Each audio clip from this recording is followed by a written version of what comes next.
Assalamualaikum warahmatullahi wabarakatuh. Salam sejahtera untuk kita semuanya. Alhamdulillah kita menginjak pada materi selanjutnya, yaitu materi metode ilmiah. Oke, apa itu metode ilmiah? Metode ilmiah adalah suatu proses berpikir untuk memecahkan masalah secara sistematis, empiris, dan terkontrol. Ya. Nah, berpikir secara sistematis yaitu proses berpikir yang dimulai dengan adanya kesadaran akan adanya suatu masalah. Jadi kita harus peka terhadap lingkungan di sekitar. Nah, kita berpikir di lingkungan sekitar kita itu ada masalah apa tidak. Nah, kita berpikir kalau ada suatu masalah, maka kita bisa dikatakan bisa berpikir secara sistematis. Adanya suatu masalah perlu adanya penyelesaian masalah itu. Metode yang dilakukan nanti, ya, cara berpikirnya itu dilakukan secara bertahap. Ya. Ada tahapan-tahapannya. Selanjutnya berpikir secara empiris, yaitu berpikir yang berdasarkan pada pengalaman,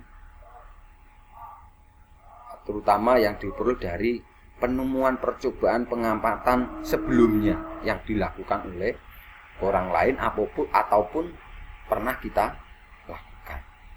Jadi berpikir secara empiris itu punya dasar, ya, berdasarkan pada pengalaman, penelitian, penemuan terlebih dahulu. Selanjutnya berpikir secara terkontrol, artinya adalah berpikir secara ilmiah, ya, dilakukan secara sadar, tidak khayal, tidak menghayal, dalam keadaan sadar, gitu, ya. Selanjutnya karakteristik di dalam metode ilmiah. Yang pertama adalah bersifat kritis dan analitis. Yang kedua bersifat logis, masuk akal, ya. Yang ketiga bersifat objektif, apa adanya.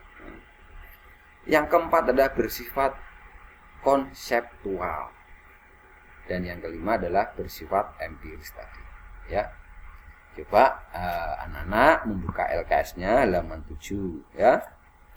Bersikap kritis dan analitis. Artinya apa? Artinya adalah metode menunjukkan adanya proses yang tepat untuk mengidentifikasi suatu masalah, ya. Terus yang kedua bersifat logis.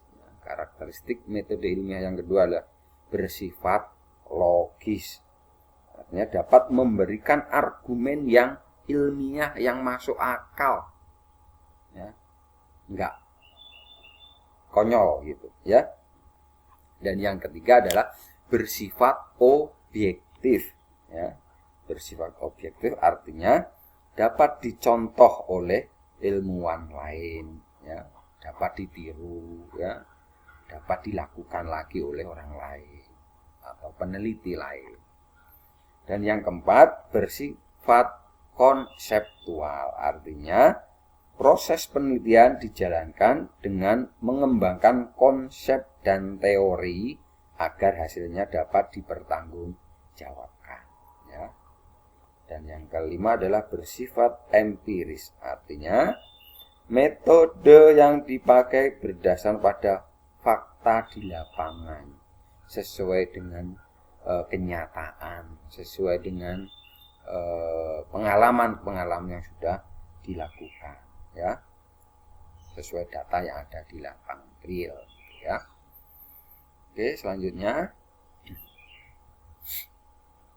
langkah-langkah metode ilmiah, ya. Yang pertama, oke, lihat lagi ya bukunya halaman 8, ya. Langkah-langkah atau tahapan dalam metode ilmiah yang pertama adalah merumuskan masalah. halaman 8 kasnya ya. Tahapan pertama dalam metode ilmiah berupa perumusan masalah. Masalah dapat ditentukan tanpa sengaja atau melalui pengalaman terhadap gejala-gejala atau fenomena yang terjadi pada suatu objek atau di suatu lingkungan kita ya. Merumuskan masalah, mencari masalah, menentukan masalah. Jadi mungkin di sekitar kita kira-kira ada permasalahan apa, misalnya di lingkungan sekitar kita ada peternak misalnya, ada peternak, di situ ada masalah apa? Mungkin peternak telur, misalnya di daerah kita banyak peternak telur. Nah, telurnya kecil-kecil atau sering mudah pecah begitu. Berarti itu sudah kita sebenarnya sudah menemukan adanya suatu masalah. Maka masalah itu harus kita rumuskan, bisa kita rumuskan permasalahan kita. Kemudian yang kedua, langkah yang kedua adalah menyusun kerangka teori. Setelah merumuskan masalah, dibutuhkan informasi berupa teori atau fakta di lapangan untuk mendukung masalah tersebut. Jadi kalau sudah menemukan masalah, kita menyusun kerangka teorinya ya, berdasarkan fakta, gejala yang ada di alam, di lingkungan sekitar kita ya. Langkah berikutnya adalah merumuskan hipotesis. Apa itu hipotesis? Merumuskan hipotesis. Nah, jadi setelah menyusun kerangka teori, merumuskan hipotesis. Hipotesis adalah jawaban sementara dari rumusan masalah ini. Dugaan sementara atau jawaban sementara. Misalnya tadi permasalahannya adalah di lingkungan sekitar kita banyak peternak telur. Telurnya kecil-kecil, kemudian mudah pecah. Nah, hipotesisnya apa kira-kira? Rumusan masalahnya misalnya peternak telur di daerah Blitar menghasilkan telur yang kecil-kecil misalnya. Berarti hipotesisnya apa?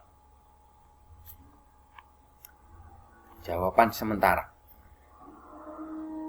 Nah, mungkin kecil-kecil karena konsumsi makanannya kurang banyak, kandungan gizi atau nutrisi dari pakan ayam tersebut kurang misalnya. Nah, maka kita susun hipotesisnya. Jadi jawaban sementara mungkin pakannya kurang banyak, makannya kurang banyak, kurang bergizi gitu ya. Nah, maka kita harus melakukan sebuah penelitian nanti, langkah berikutnya penelitian atau eksperimen. Jadi misalnya supaya telurnya bisa menjadi besar, nah, mungkin dikasih tambahan pakan apa, misalnya ditambah bubuk ikan teri, ikan laut atau apa begitu. Nah, itu perlu sebuah eksperimen atau penelitian. Maka setelah merumuskan hipotesis tadi, kita untuk menjawab dugaan sementara tadi, jawaban sementara tadi, melakukan sebuah eksperimen atau penelitian. Nah, ketika sudah melakukan penelitian, selanjutnya adalah mengolah dan menganalisis data. Jadi selama proses penelitian itu tadi, diamati apa yang terjadi, apa yang kita lakukan, semua dicatat prosesnya dari awal sampai akhir. Sehingga nanti data itu akan kita olah, ya, mengolah dan menganalisa data. Kemudian langkah selanjutnya adalah menarik kesimpulan. Jadi setelah dianalisis, kita tarik kesimpulan. Kesimpulannya apa? Oh, misalnya tadi permasalahannya telurnya kecil-kecil misalnya. Setelah diberi perlakuan, melakukan penelitian, ditambah bubuk ikan laut, ikan teri misalnya. Dari pengamatan ternyata telurnya menjadi besar-besar. Berarti kesimpulannya setelah dari ayam yang telurnya kecil tadi, setelah diperlakukan pemberian pakan ikan dari serbuk ikan teri tadi, kesimpulannya ada hasilnya telurnya menjadi besar-besar.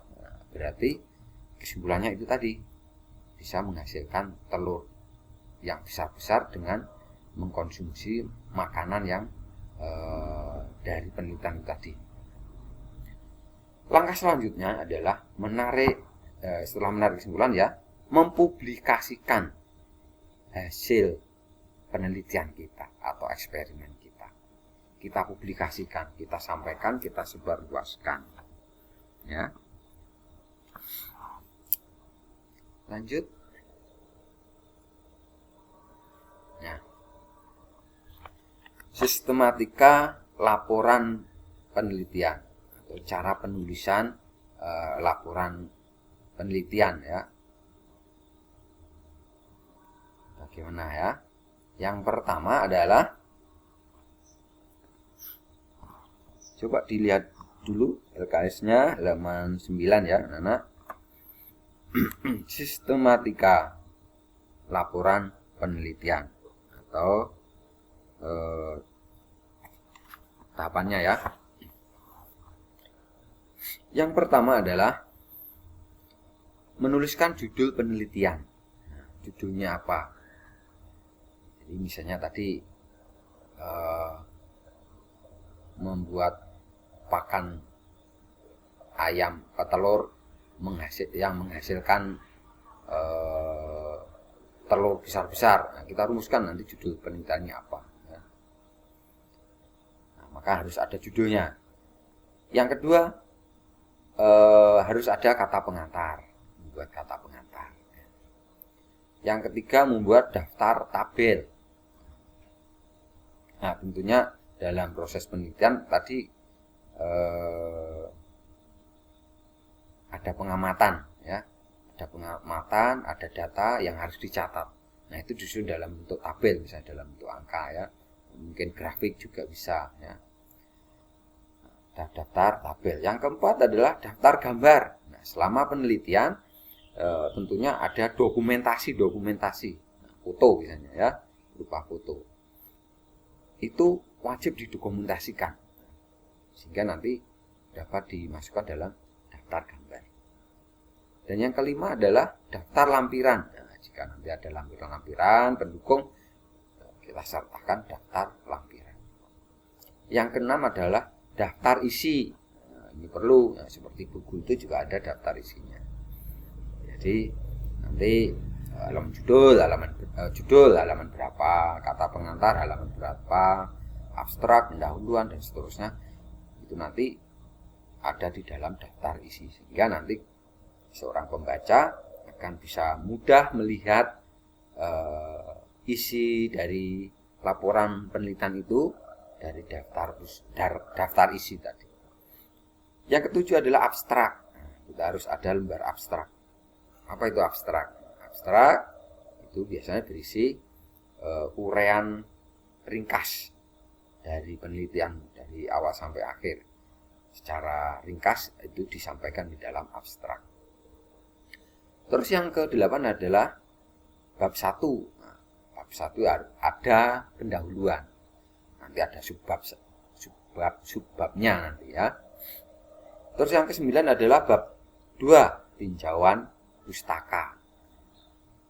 Terus yang ke-10 ada bab 3, metode penelitian.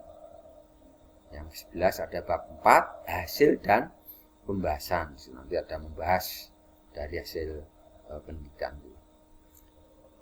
Kemudian yang ke-12 adalah kesimpulan dan saran. 13, daftar pustaka. Nah, ini penting. Jadi untuk mendukung penelitianmu itu perlu daftar pustaka. perlu sumber-sumber kajian literatur, sumber pustaka yang lain. Dan yang ke-14 yang terakhir adalah lampir.